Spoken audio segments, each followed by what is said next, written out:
Welcome. You're listening to The Best of Investing. I'm your host, Edward Brown. My two co-hosts, Mark Humph and Nam Phan, are off again today. They're very, very busy doing what they're doing.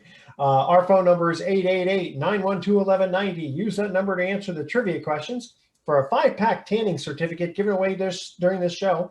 And that certificate's not sponsored by the radio station, but by Tan Bella Tanning Salon with 2 locations in San Francisco and 1 in Marin. Today's trivia theme is miscellaneous trivia. Now, even though my two co-hosts are not here, I do have a special guest, Chris Odegard from The Prolific Investor. Chris, welcome to The Best of Investing. Hey, Edward, thanks for having me on. I really appreciate it. Looking forward to this. You're very welcome. So tell us a little bit about what is The Prolific Investor? Well, The Prolific Investor is my company, and it's also the website, theprolificinvestor.net. And it's mainly a blog site where I write articles about alternative investments and teaching people how to accelerate their wealth through alternatives rather than conventional investments. So that's the platform. All right. So now most of our audience is fairly sophisticated, but maybe there be some new listeners who maybe aren't so sophisticated. So give us the definition of what an alternative investment is, please. Yeah. So it's easier to do it this way. Conventional investments are everything that's publicly traded, stocks, bonds, mutual funds, and everything that's not publicly traded is pretty much an alternative. That would include every class of real estate, notes, private equity, precious metals, cryptocurrency, private lending, even cash value life insurance. So all the stuff that most people don't do because it's not at the push of a button, those are alternatives. Yeah, that was something that you can't easily liquidate right away because there's no public market for it. Right. Gotcha. Okay, that sounds that's exactly the definition I would have given too. I like that. And so I'm going to get into one of these questions you have. So why, in your opinion, are alternative investments superior? Because there's got to be some downside to it. And we'll talk about the pros and cons. Yeah. So I've compared alternatives and conventional investments across 13 categories and said, which one is better? And of the 13 categories, alternatives are superior in 11 of the categories, and one of them's neutral and one of them's in favor of conventional investments. And the only place where conventional investments have a real advantage is what you just said, the liquidity. You can sell them at an instant. Which is interesting because, and I'll sort of, if you don't mind, I'll kind of tag on to that. Mm-hmm. I remember in the old days when I used to sell mutual funds, one of the issues that no-load funds had was the fact that since you could get out of them at any time without any kind of penalty, it potentially put a little bit more pressure on the portfolio manager compared to if you paid a commission up front, then you were less likely to just keep going in and out because of the commissions.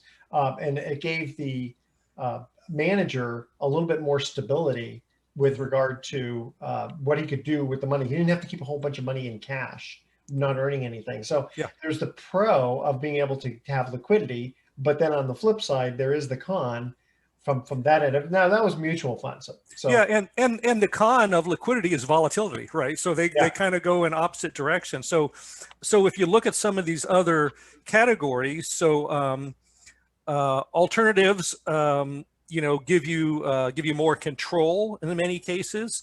Some of them have built-in tax efficiency called depreciation. Okay. They're generally less volatile because they're illiquid. And a great thing that the banks will generally loan you money to buy an alternative like an apartment building or self-storage facility. If you walk into your bank and say, hey, I've got $30,000, but I want to buy $100,000 of mutual funds, and you ask them to loan you the remaining $70,000, after they get done laughing, they'll explain to you that they don't do that. So very interesting. Now you can margin at 50% if it's over $5. I think it's over $5. Right. Years ago, that's what the rule was. And that's true, and I hear that, so I don't disagree with that. But I think you'd be hard pressed to go out and initiate a loan to purchase a conventional. Yeah. No, that's a good point because you can generally still find a bank who will lend you, at least 60%. Right. Possibly 70%. Right. So there is that ability to borrow. Of course, rates have gone up, but theoretically, you're going to be making money on the borrowed money. But go ahead. Yeah. And you can insure alternative assets. You can't insure your stock, bond, mutual fund portfolio. You generally get higher returns. In some cases, you get cash flow. I mean, if you had a portfolio of all dividend producing stocks, you would have cash flow, but that's not the way most American investors do it. And you get real diversification, because when you're in the stock market in a conventional investment, you're only in one asset category, paper. You got no real assets, you got no commodities, you got no private equity and small businesses. So, I mean, when you look at all these advantages, I asked the question, well, why would anybody be mostly in the stock market? Yeah, you know, and we can talk about that a little, because I do want to go back to some of the things that you were saying, kind of go bit by bit, and let's look at the pros and cons, because it's a very interesting topic. Okay, our first commercial break kind of goes fast, I'll tell you. First trivia question. What TV evangelist was sent to prison for defrauding followers of his PTL ministry out of $158 million? Call 888-912-1190. First caller with the correct answer wins that tanning certificate, which, by the way, is worth over $100. So it's a nice little prize.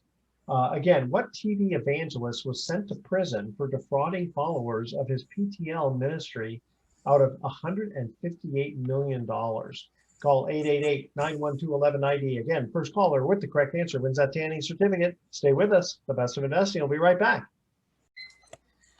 Welcome back to the Best of Investing. Again, I'm Edward Brown, your host, along with my special guest, Chris Odegard. First trivia question. Let's see if Chris knows the answer to this.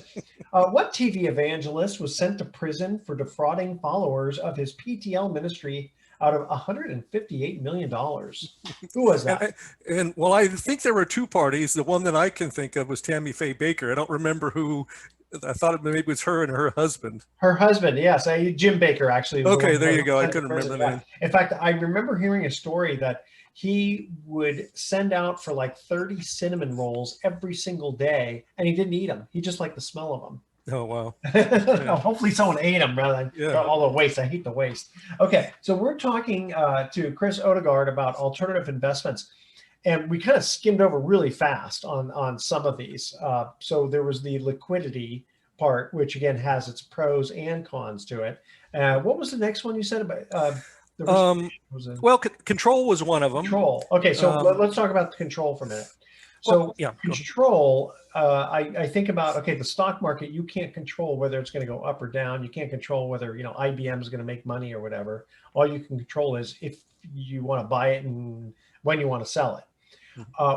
From the control standpoint of the alternative investments, I mean, it depends on what you're investing in, right? Because if you're investing in, let's say, a limited partnership that has, lots of real estate, you can't control necessarily that real estate. So what's the control you're thinking of on that? Well, and I will use real estate most of the time as the example. I mean, let's take something a little bit simpler. Like if you have a single family rental, I mean, you have a whole bunch of options to change the performance of that asset. You can raise the rent, you can change your marketing, you can add amenities, you can do all kinds of things to change that. And, and I mostly invest through limited partnerships because I like to make the most amount of money with the least amount of my time. But, the difference is I know the general partner's on a first name. I can pick up the phone. And so I don't have direct control, but what I've done is partner with some of the best asset managers in a particular class, and they have that control. Now, I've relinquished a lot of it voluntarily because they're better at this than I am, but the people running these deals have all that control. And I would say that if you know these people extremely well and you can trust them, that definitely is, because it's very similar to like a Pacific Private Money. They don't have a partnership. They have different funds. It would be somewhat similar. They're LLCs, et cetera. But the interesting thing is there's liquidity in those funds. So even though the principal doesn't fluctuate, there is liquidity either as little as 30 days or in some cases you wait till after you've been in for a year and then you can liquidate. On some of these partnerships you're talking about, what's the quote lockup period or the expected time frame? Yeah, well, they're all different. Every deal can be structured different. The things that I invest in, are limited partnerships where it's a single entity asset. And Gotcha. so when I'm in for the duration. There is no liquidity, and I'm at the mercy of how the general partners run that. And typically there's a business plan. And in the real estate world, the typical one is to, to buy these assets, make them more efficient, make the physical improvements, refinance and sell and get your capital back. And that's typically like a 3 to 4 year turn. So that's kind of how long my money's tied up. But yeah, it's completely illiquid. How long have you been doing this with these partnerships? I've been doing it since about, I guess, well, my mainstay now is the apartment buildings. I've been doing that since 2018. So I'm just coming now into the sweet spot of where, these things have been going on for 4 years, and now it's time to, to sell, refinance, and have a big chunk of, liquidity come into your bank account. Gotcha. Well, okay. So let me ask you on these limited partnerships, what are the upfront fees that the sponsor is taking up front? I honestly can't tell you. I can't tell you. I could tell you. I just don't know. Well, you don't have it. I sprung that question on you just because I'll tell you the reason I'm asking. Because I used to do financial consulting all the way back to 1983, I think. Mm-hmm. And in those days, unfortunately, the sponsors were taking a lot of money up front, as high as 20%. Yeah. For fees, organization costs, et cetera. And then they would leverage the property with with debt and all that. And everyone's happy when you're making money, but things turn around a little bit, and you say, "Gosh, all that money went out to all these fees ahead of time." So that's why I was asking. You just happen to know. I can tell you a little bit about it. I mean, these are companies, they have to pay their employees, and the general managers, are in this to make money as well. And I like to think of it in terms of how we're aligned. Yeah. So so this particular company that I use the most is on a speed model. They go, hey, if everybody else is doing this in 60 months and I can do it in 48 months, then that just drives up the return. True. And so the general partners don't get their profit share until I've received all of my principal back. Gotcha. So that means that's the other thing is it's got to be structured in such a way that your interests are aligned, and that the limited partner has preference. Yeah. And I will tell you, just from very recent experience, like right now and tomorrow, here's how these things have been working. The apartments that I invested in 2018. And so basically I wire off my money, and then I like to say in about 48 months, it comes back with twice as many funds. So I'm doubling my investment every 4 years. And let me ask you, are you getting monthly distributions on that? No, this is not a cash flow play. And this is a balance sheet building exercise. Okay. And what I've kind of come to realize is it's, if it's really hard to have an investment that's going to both appreciate and throw off a lot of cash. I mean, especially if they want to take the cash and put it back into the property. But if they're doing apartments, you would think that they are, getting decent cash flow. Is there much leverage on the asset? It's a conservative amount of leverage. I want to say somewhere between 60 and 70. Okay. But there are deals that I'm in where I'm getting, let's say I've got $100,000 in a limited partnership. I can pull off, generally about $500 a month, but this other ones are not like that. But think about it this way: if I'm doubling my money every 4 years, so when the money doubles, here's what I do. I go, okay, I'm going to take a certain percentage of that and I'm going to reinvest it. Let's say 75%. I haven't decided what the number is going to be when the next one comes in tomorrow. Sure. So, and then I can take the other 25% and I can put that in the bank account, and I say, this is my cash flow. And I'm going to divvy that out every month. And then as the next year rolls by, another liquidity event happens and I generate another bucket that I use for cash flow. So I'm finding appreciation is actually the better way to go and create your cash flow that way. Especially if your net rate of return is quite high. Tell you what, we're going to cut to another commercial break. Before we do, want to mention here for the Palio restaurant in San Francisco. I've eaten there before. Fantastic food. They got a new chef a couple of years ago, and it's phenomenal. In fact, even people in San Francisco say it's the best restaurant in San Francisco. So if the locals say it's good, you got to know it's good. That's gotta be good. Palio, Palio restaurant in San Francisco. All right, our second trivia question. The city of Machu Picchu is located in what country? Call 888-912-1190. First caller with the correct answer wins that tanning certificate. Again, that's worth over $100. The city of Machu Picchu is located in which country? Stay with us. The Best of Investing will be right back. Welcome back to the Best of Investing. One more time, I'm Edward Brown, your host, along with my special guest, Chris Odegard. Let's first answer the trivia question here. What the city of Machu Picchu is located in what country? Do you know that one, Chris? Oh gosh, I want to say Peru. Yes, you should say Peru. That is the correct answer. Very good. All right. So Chris, when you're looking at alternative investments, specifically these real estate partnerships, there must be certain ones you really like. What are you looking for when you're analyzing which ones to invest in? Yeah, this is such a great question. And what I'm looking for is, it comes to me highly recommended from somebody else that I know, like, and trust. There are books been written, and there are people that here's the 100-point checklist that you go through when you're evaluating a syndicator. But what I do is I belong to a couple groups of people that do these types of investing where there are forums, and I can go in and say, okay, I'm really interested in this particular syndicator. Let me go to the chat room and see who's done something with them and what their experience has been. Gotcha. Have you had any bad experiences yet? Yes, I have. Yes, okay. I've had a couple of bad experiences. And what happened? Tell us a story. Without getting into names and that sort of thing. Well, I'll just say these two words: Ponzi scheme. Oh gosh. So one thing, and we were talking during the break, is that this is one of the disadvantages of alternatives. If you have a publicly traded money, it's gone through a publicly traded company. It's gone through all the scrutiny of the SEC to get listed on this stock exchange. Yeah, but there's been a lot of.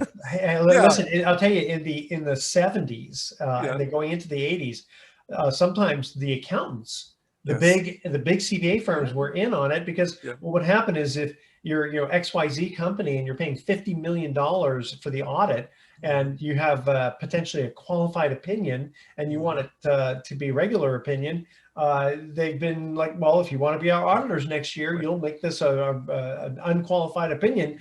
Okay, and then things went bad. So it's not that it doesn't happen. We've heard of the Enrons and the Wells Fargo and Volkswagen most recently, but I just feel like it would be easier to fall into a bad operator in this private alternative investment space. You got to be very careful. That's absolutely true. Yeah, it is regulated, but not as scrutinized. That's a very good point. Yeah, it's very interesting. I was mentioning off the air too that for literally 20 years I had been solicited, because I had my securities license back then.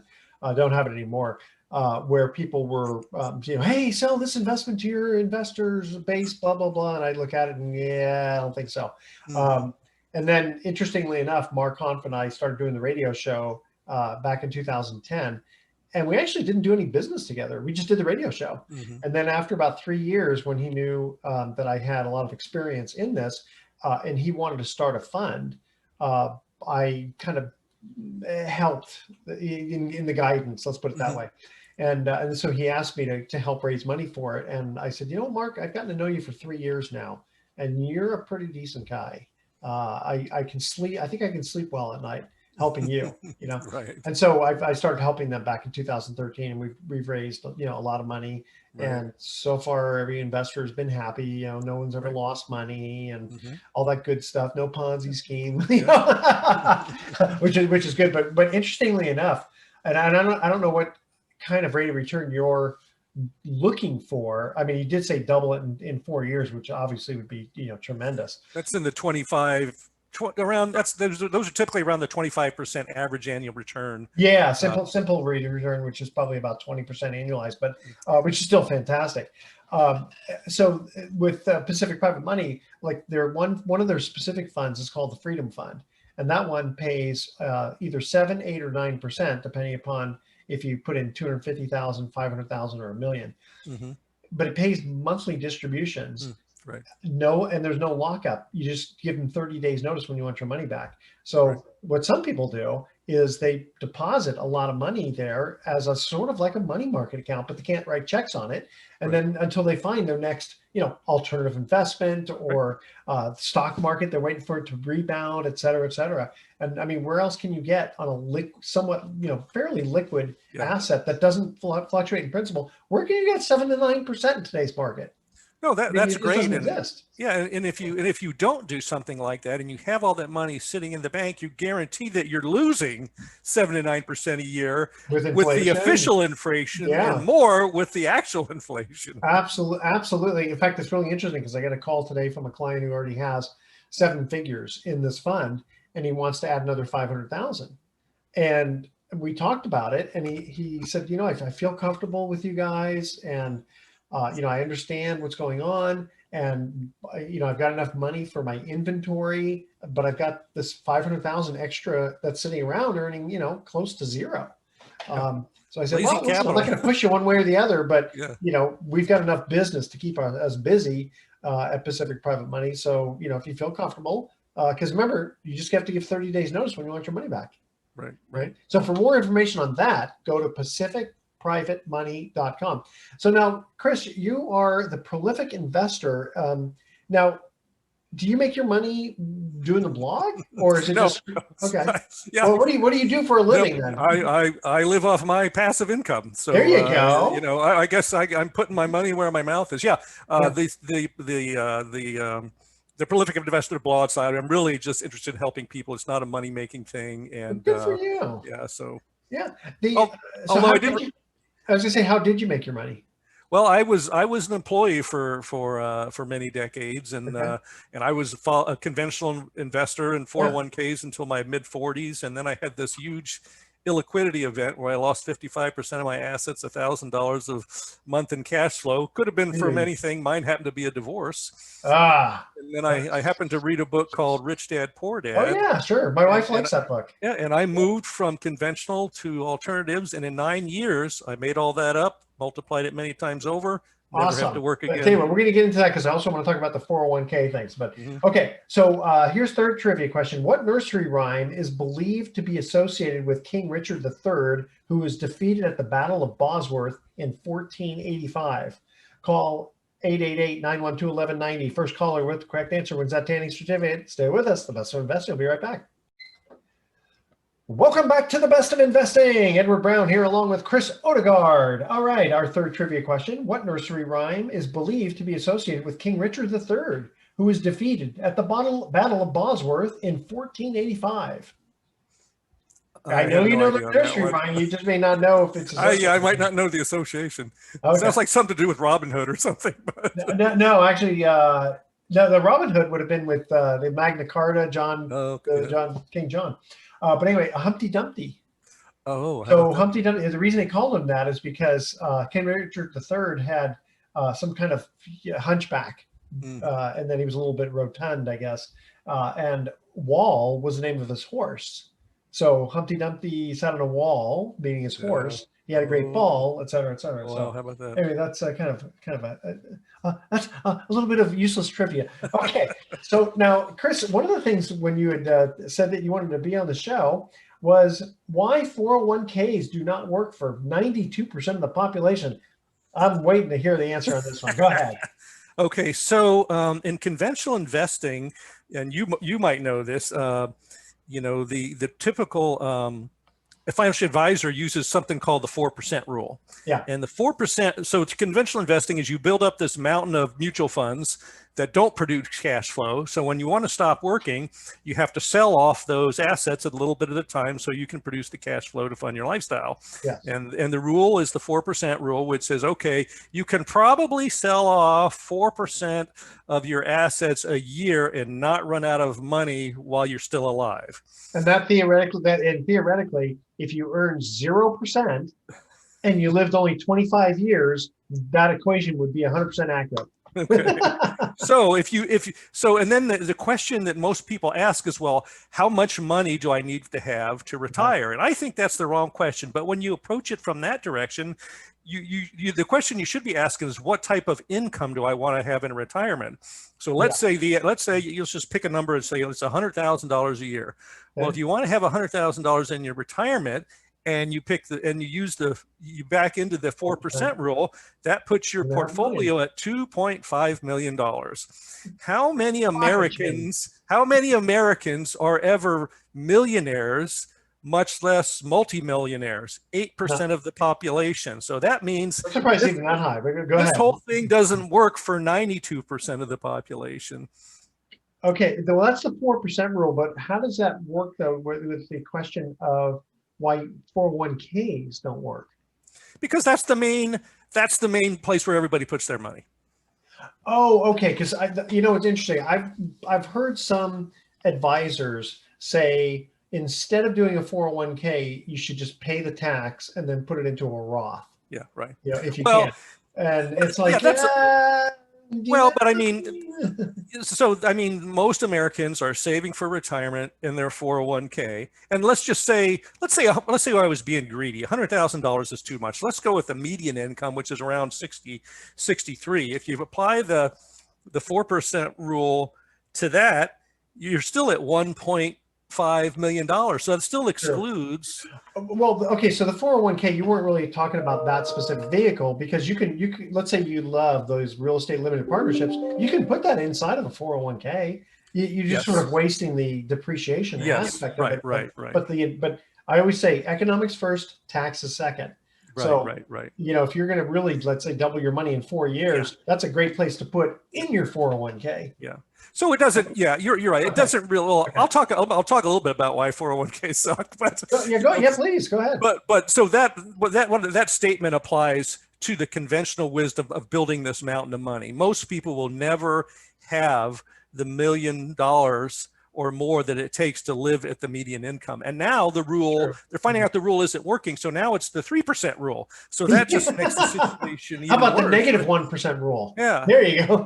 Yeah. So okay. So I can see why meaning the typical advisor has changed it from 4% to 3% because interest rates drop so low. Mm-hmm. And so theoretically, you're not making 12% on your money anymore. You're making 7 or 8% if you're doing well in whatever investments. And that's why it's I believe that's the theory, right? It's like if I'm making 7% on my money and I only drag out 3%, the other 4% will continue to grow. Yeah. And then theoretically, you'd keep up with inflation, hopefully. Yeah. I mean, and I tend to, there's a whole bunch of things that go into that formula, but I just tend to focus on the large macro thing. And we can say, okay, how many people are going to have this amount of money in a qualified plan or a non-qualified plan? And most of them just aren't going to get there. No, I'm going to be working 2 years after I die. You can't afford to retire, right? Yeah, but think about the two big selling points of 401ks and IRAs are the fact that somebody else is contributing money into there in the form of a company match and the tax benefits. Correct. So if you said, okay, I'm going to put $30,000 into my 401k in this particular year, and you calculated the value of the one-time match and the one-time tax benefit, and you compared that to another investment that gives you the same thing, somebody else's money, and a tax benefit called a single family rental. And there you would take the same $30,000, you would go to the bank, you'd get a loan for 70. And so you'd have $100,000 asset, but you still have other people's money in the form of somebody paying the rent every month. And you still get depreciation for the next 27 and a half years. So the value. Can't you, again, forgetting the fact that you lose tax benefits within the IRA from depreciation. Of course, you don't have to recapture it either. No, I'm not talking about doing it inside the IRA. I'm just saying a $30,000 investment in the 401k and mutual funds versus a $30,000 investment outside in a single family rental. You can buy a single family rental in your IRA, can't you? You can, and not, in certain IRAs. But if you did the 30,000 in your 401k for mutual funds and took a 30,000 outside and did a single family rental, and then you compared the value of the other people's money in the form of the match and somebody else paying off your mortgage and the tax benefits, the benefits on the single family rental side are almost 3 times greater than that. Well, the main reason is that you're borrowing the money from the bank at a lower rate, and it does not grow because they don't get to participate in any of the growth. Yeah.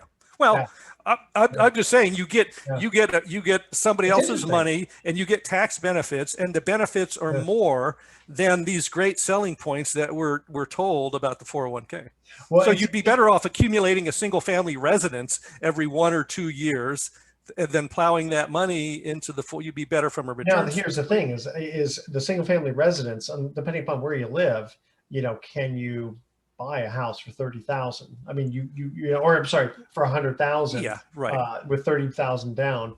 Right. Because in some places, one of the things you got to be concerned about, if I'm not mistaken, is the UBTI inside of the 401k or IRA. If you did it inside of 401k. Yeah, because of the borrowing aspect of it.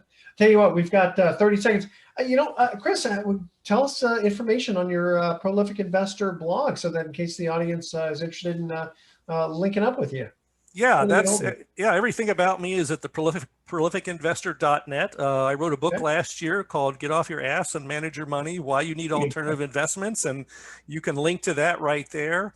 All the articles and videos, and there's a coffee cup in the middle of the page. If anybody wants to have a free 30-minute, virtual coffee with me on a video conference like this, I set aside Thursdays to do that, and you can link to my schedule. So everything's at the prolificinvestor.net. Very good. All right, audience, stay with us. We already did our trivia questions. Stay with us. The Best of Investing will be back with some closing comments. Don't touch that dial. Welcome back to the Best of Investing. Again, I'm Edward Brown, your host. My special guest, Chris Odegard. We didn't have a trivia question, but I did want to mention, with regard to IRAs, 401ks, and like Roth IRAs. So I have been a big proponent of IRAs and 401ks, especially if the employer matches it, because it's free. It is free money. And I like the fact of if it's a deductible IRA, because effectively that's just that much more money in your pocket versus giving it to the government. And it's effectively 100% guaranteed versus if you don't do an IRA, you're going to be paying taxes, and then some people have said, well, go and pay your taxes and then do a Roth IRA if you can. And the concern I have personally is someday I think there's going to be too much money in Roth IRAs and the government is going to change the rules. Now, they may not come right. And I've said this before on the radio. So audience, please forgive me if you've heard this before. They may not say specifically, well, we're going to just change the rules and you guys are just going to have to pay taxes on it. What they'll do is they'll say, you have to report all of your income or assets on the tax return, but you don't have to pay taxes on it. However, it's going to alter the tax bracket or rate on all your other income. Like they do that now. If you have private municipal bond interest, you have to report how much activity bond, they call them private activity bonds, because it affects other things on your tax return. So even though you don't pay tax on your municipal bonds, certain bonds will trigger other kinds of income tax. So I look at that. Now that hasn't happened yet with Roth IRAs, but I'm just kind of waiting. Yeah. So. Well, the government can always change the rules. And if there's time, there's one more little thing about there's lots of them, but when you put your money in a 401k, you defer the taxes out until the future. But when you pull it out, it's at ordinary income rates, which are the highest, and they're the highest to shelter. So let's say let's say you have this big portfolio, and when you pull it out, you're going to be pulling it out at a, let's say a 24% bracket. Well, if you would put all that money into your Charles Schwab or Fidelity account outside of the 401k or IRA, when you pull it out, guess what it's going to be? Right now, it's going to be long-term capital gains at 15%. So you're actually going to spend more in taxes when you're pulling that money out of the 401k in the future than you are. However, when you put money into the IRA or 401k, you're getting a ordinary income tax deductible, right? You're not worried about the capital gains portion because it's coming right off the top. Yeah, it's apples and apples. You're saving at the ordinary rate, and you're going to pay it at the ordinary rate. Correct. Now the point that you make that's good is that if your IRA grows by certain assets that would be ordinarily taxed at capital gain rates, eventually, if they're in your IRA and they grow a lot large, then when you pull them out, it'll be ordinary income compared to capital gains. Of course, who knows what capital gains are going to be in 10, 20 years, 30 years. They may just say, all income is going to be taxed at a certain rate, which is interesting. You know, someone did an analysis many years ago. If the government would lower the capital gains tax rate to something ridiculously low, like 9%, they could potentially wipe out the deficit. Not, of course, now it's like 30 trillion, but that so wouldn't happen. But when it was like 5 trillion, they could wipe it out in about 2 years, because you have these uber, ultra wealthy people who are sitting on multi-billions of dollars that they don't want to pay taxes on. But if you said, hey, listen, why don't you just pay 9%? Boom, that would free it up. So we're going to Chris Odegard, thank you so much. You've been an absolute pleasant guest on the radio show. Thanks for having me on, Edward. I really appreciate it. Absolutely. Okay, so we're going to go to our thoughts of the day. So I was going to buy a book on phobias, but I was afraid it wasn't going to help me. And how did the skeleton know it was going to rain on Halloween? He felt it in his bones. All right. And with those dad jokes, tune in next week to the best of investing. Wow, let me try that again. Tune in next week to the best of investing. We're going to be giving away more free prizes for answering trivia questions. Thanks for listening. On behalf of our team, I'm Edward Brown, wishing you the best of investing. So long.